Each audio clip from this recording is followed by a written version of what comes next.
guys, hope you're well. Steve from the DPF Specialist in Stroud. Welcome back to the channel. This is another day in the life of a mobile mechanic. Now today we're on our way up to a little village just outside of Worcester. Client has a Honda CR-V, it's a 2.2 ID Tech engine. We actually found this on a bit of a spin here. We found this on O'Reilly's network, so many of you know that we are a part of Jimmy O'Reilly's network. Check out his YouTube channel, or obviously Google him, and you'll find out a specialist in your area. So we're on, like I said, we're on our way to this little village just outside of Worcester. Take a look at this client's car, do a DPF assessment, take you along for the ride. Hopefully we can sort it out for him today. If not, we'll still go through the process with you, and yeah, hope you enjoy it.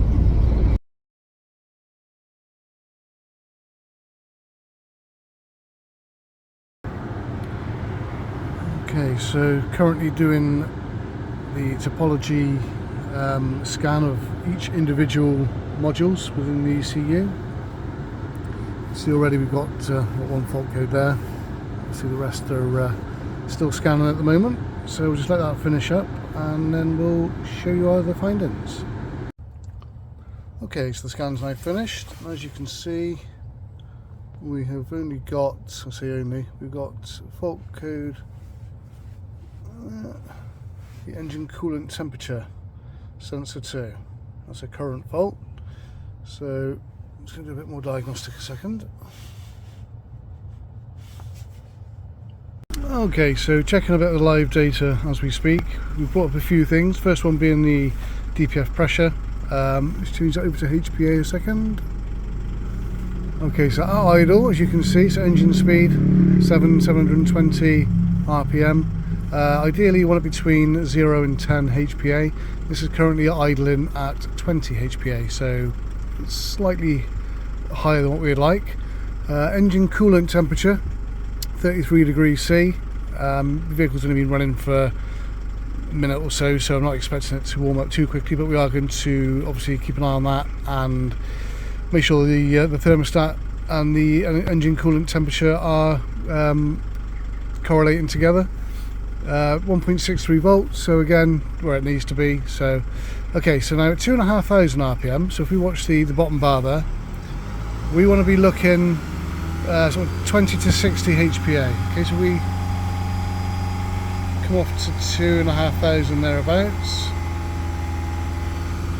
Now if we look at the DPF pressure at the top, we're at 100 HPA, so it's not chock-a-block, but she is sooted up. So oil level's fine, AC pressure's fine, got a new condenser, it's all been regassed. Do a few other checks and we'll come back to you shortly. Okay, as you can see guys, I've removed the panel from the front. The DPF pressure sensor is just here, and so as you're looking at the vehicle straight on, it's on the offside front. The DPF pressure sensor hose.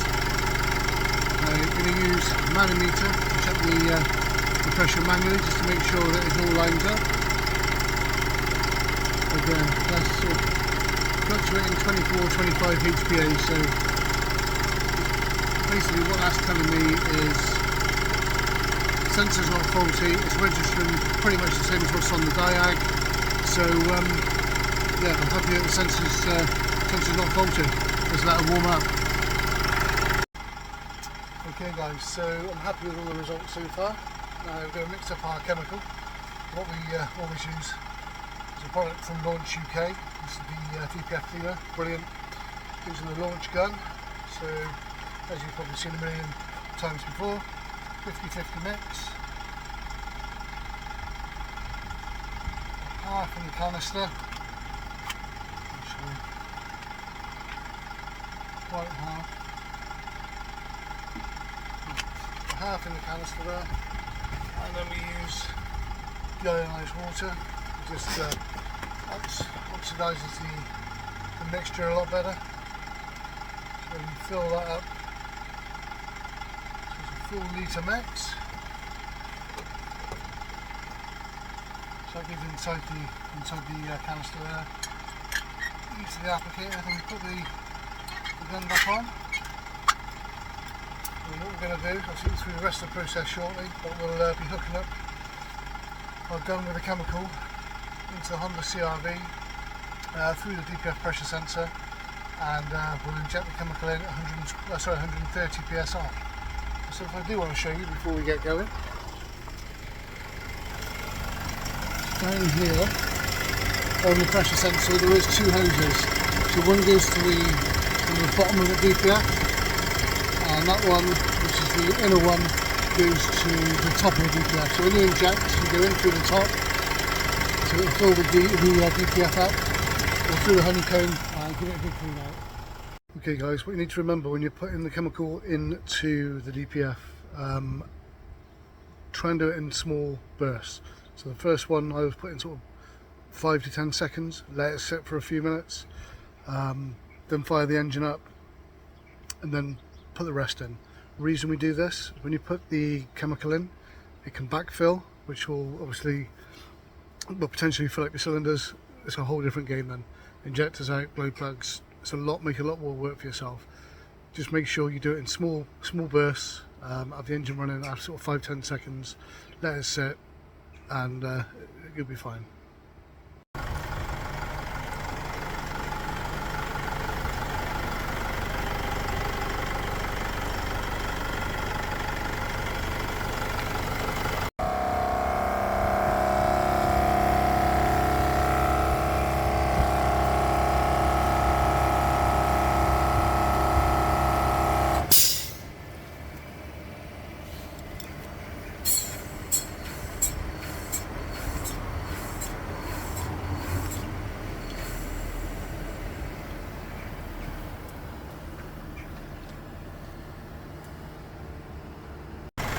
And once the process is finished, you can see it's working as magic. Okay, just checking live data again. Holding the rev steady, 3000 RPM. You can see the DPF differential pressure sensor coming down nicely. Just giving it a few short revs there, so just again still holding at 3000.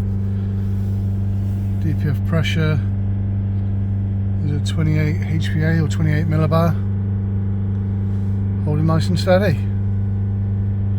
We'll take it on a road test shortly and come back to you with the results after. Okay guys, so now after the process at idle, so 700 RPM thereabouts, you got 3.3 grams of soot. I think it was like 31 grams at the beginning. Now raise it up to 2500 RPM or thereabouts. Now you got 12, 16, 20 HPA of differential pressure. Absolutely great results.